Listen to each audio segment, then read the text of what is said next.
আমরা প্রায় সময়ই অন্যের জীবন দেখে ভাবি ওরা কত সুখে আছে, কিন্তু সত্যিটা হলো প্রতিটি মানুষের জীবনেই এমন কিছু যুদ্ধ আছে যা বাইরে থেকে দেখা যায় না। তাই নিজের জীবনকে অন্যের সঙ্গে তুলনা করা একদমই উচিত না।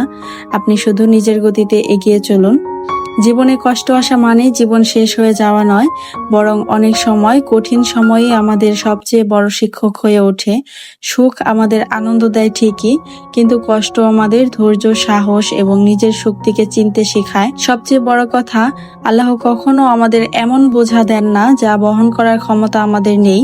হয়তো আমরা আজ কারণটা বুঝতে পারছি না, কিন্তু অনেক সময় পরে ফিরে তাকালে বুঝি সেই কঠিন সময়ই আমাদের আরো শক্ত, আরো পরিণত মানুষ বানিয়েছে। আজকের দিনটাই আপনার পুরো জীবনের গল্প নয়। মানুষের জীবনে উত্থান পতন থাকবে, এটাই স্বাভাবিক। অন্ধকার রাত যেমন চিরদিন থাকে না, তেমনি কঠিন সময়ও একদিন ঠিকই কেটে যায়। আসসালামু আলাইকুম, সবাই কেমন আছেন? আশা করছি যে যেখান থেকে আমার ভিডিওটি দেখছেন, আল্লাহর অশেষ রহমতে সবাই ভালো আছেন। আমরাও আলহামদুলিল্লাহ ভালো আছি। চলে আসলাম বরাবরের মতো নতুন আরো একটি ব্লগ ভিডিও নিয়ে। আশা করছি ভিডিওটি আপনাদের কাছে ভালো লাগবে।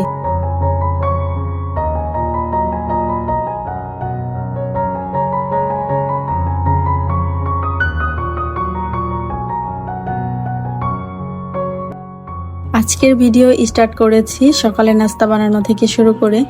আর আমাদের সবার আগে নাস্তা দিতে হয় আয়মানের বাবাকে, কারণ একদম টাইমের মধ্যে সকালে অফিসে উপস্থিত হতে হয়, আর সেজন্য তার খাবার দাবার সবকিছু নিয়মের মধ্যেই চলে। আমরা দেখা যায় 1 ঘন্টা আগে পরে খাই, তবে আয়মানের বাবার জন্য একদম সঠিক নিয়মে সঠিক টাইমের মধ্যে সব রেডি করে দিতে হয়। সেই সাথে দুপুরের খাবারও যেহেতু দিয়ে দেই, নাস্তা বানানোর পাশাপাশি দুপুরের খাবারও রান্না করে ফেলেছি। সব রান্না বান্না মোটামুটি কমপ্লিট হয়ে গিয়েছে। মানে বাবা নাস্তা করেছে এবং খাওয়া দাওয়া করে দুপুরে খাবার দিয়ে দিয়েছি। সে আবার তখন অফিসেও চলে গিয়েছে। এই ফাঁকে আমি আমার সব কাজ করে নিচ্ছি। আইমান ঘুমিয়ে আছে, ভাবলাম সব কাজ এখনই করে ফেলা যাক। বাচ্চা মানুষদের ঘুমের টাইম মাঝে মাঝে একটু উলটপালট হয়ে যায়, তো আইমানের ক্ষেত্রে এটা হয়েছে। এখন বেশ রাত জেগে থাকে, রাতে ঘুমাতে চায় না, এবং দেখা যায় অনেক বেশি রাতে ঘুমালে ঘুমের পরিমাণটা ঠিকভাবে হয় না, যার কারণে সকালে উঠতে অনেক লেট হয়ে যায় আইমানের। তো আমি আবার কি করি, এই ফাঁকে ঘুমে থেকে উঠে সব কাজ মোটামুটি যতটা গুছিয়ে রাখা যায় আইমান ঘুমে থাকতেই করে ফেলার চেষ্টা করি।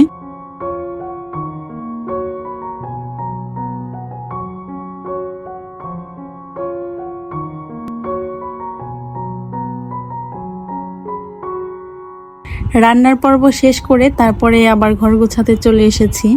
বিছানাগুলো ঝেড়ে পরিষ্কার করে নিয়েছি শুরুতেই।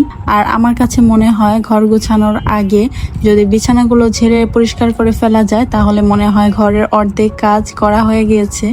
তো আমি সব সময় ঘর গোছানোর আগে বিছানাগুলো আগে ঝেড়ে নেই, তারপর পুরো বাড়ি ঝাড়ু দিয়ে নিয়েছি। এবং দুপুরে আবার রান্না বান্নার প্রস্তুতি নিতে হবে।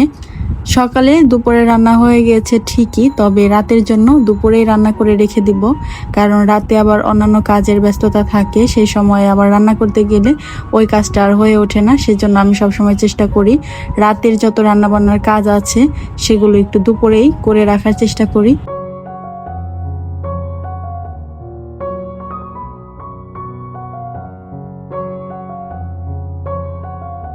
ভাবছিলাম দুপুরে কি রান্না করা যায়, তো হঠাৎ বেলকনিতে টবের গাছে পানি দিতে গিয়ে চোখে পড়লো একদম টসটসে কচি পুঁই শাকগুলো। এই শাকগুলো এত বেশি সুন্দর এবং খেতেও কিন্তু বেশ মজার ছিল। তারপর পুঁই শাক কেটে চিংড়ি মাছ দিয়ে রান্না করে নিলাম। সকালের নাস্তার সহ এবং রাতের এই দুইবারের হিসাব করে মিলিয়ে বেশি করে সবজি কেটে নিয়েছি, এগুলো ভাজি করব।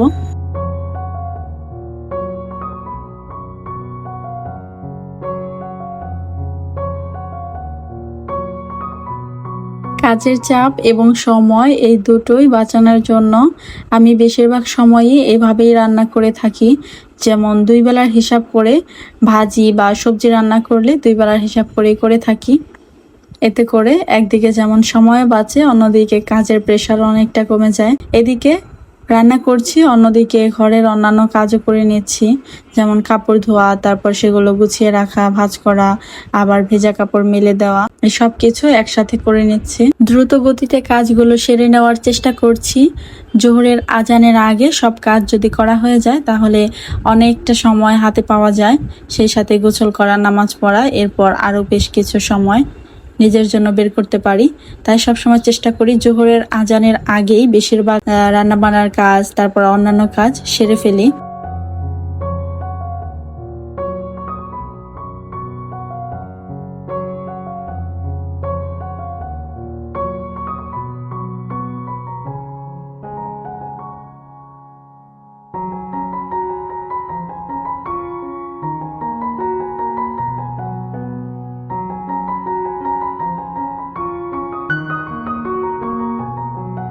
রান্না করার পর একটু সময় হাতে ছিল, আজান এখনো দেয়নি, তো ভাবলাম এই সময়ের মধ্যে একটু কাঁচা আমের আমসত্ত্ব করে ফেলি। এখানে কিছু কাঁচমিঠা আম রয়েছে, তো এই আমগুলো দিয়ে আমসত্ত্ব বানাবো।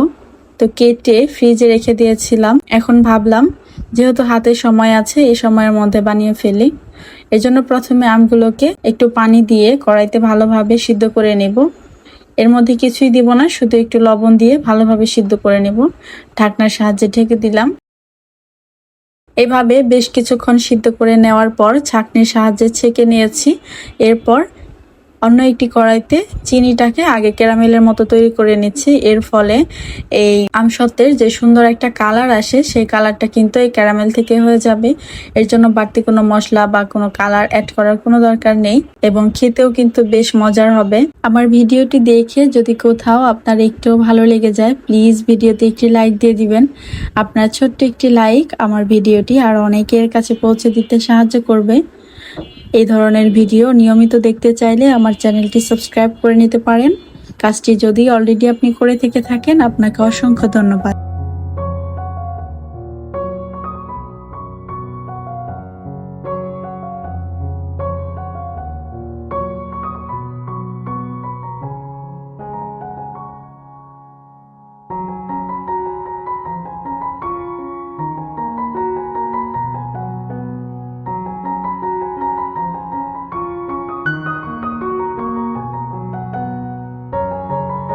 রান্নাবান্না কমপ্লিট হয়ে গিয়েছে, এবার চুলাগুলোকে ভালোভাবে মুছে পরিষ্কার করে নিচ্ছি।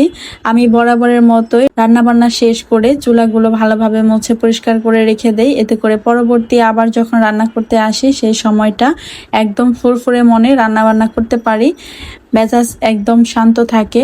আর যখন দেখি চুলা এরকম নোংরা হয়ে যায় সেই সময়টা খুবই খারাপ লাগে এবং রান্না করতেও মন বসাতে পারি না ভালোভাবে।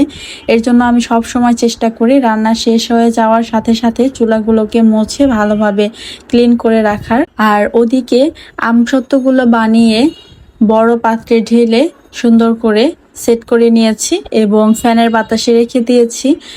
ইদানিং যেহেতু যে পরিমাণে বৃষ্টি নামছে, রোদে দেওয়ার তো কোনো সুযোগই নেই, সেজন্য ফ্যানের বাতাসের নিচে রেখে দিয়েছি। এভাবে প্রায় 1 থেকে 2 দিনের মধ্যে সুন্দরভাবে শুকিয়ে যাবে, তারপর আমি আপনাদের সাথে শেয়ার করব। এর মধ্যে অনেকটা সময় পার হয়ে গিয়েছে, দুপুরে গোসল করেছি, নামাজ পড়েছি, তারপর খাবার খেয়েছি। এর মধ্যে কিছু সময় হাতে ছিল, সেই সময়টাকে কাজে লাগানোর জন্য একটা আর্টিফিশিয়াল ফ্লাওয়ার বানিয়েছি নিজের হাতে।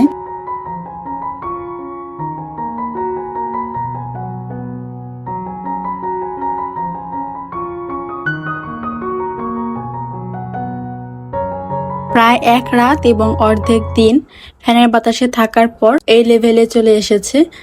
আমার কাছে মনে হয়েছে একদম পারফেক্ট আছে, তো কেটে আপনাদের সাথে শেয়ার করছি। আপনারা ভালোভাবে খেয়াল করলে বুঝতে পারবেন কত সুন্দরভাবে ভাঁজ হয়ে যাচ্ছে, একটার সাথে আরেকটা কিন্তু গায়ে গায়ে লেগে যাচ্ছে না, কত সুন্দর করে ভাঁজ হচ্ছে।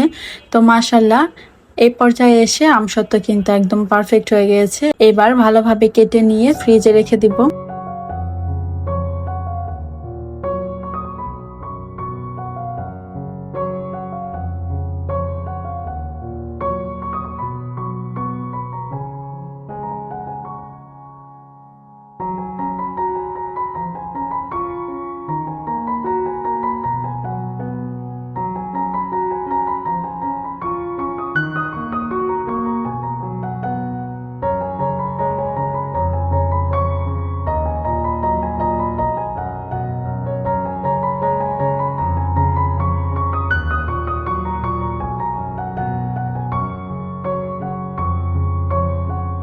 আমার আজকের ভিডিওটি দেখে আপনাদের কাছে কার কেমন লেগেছে অবশ্যই কমেন্ট করে জানাতে ভুলবেন না।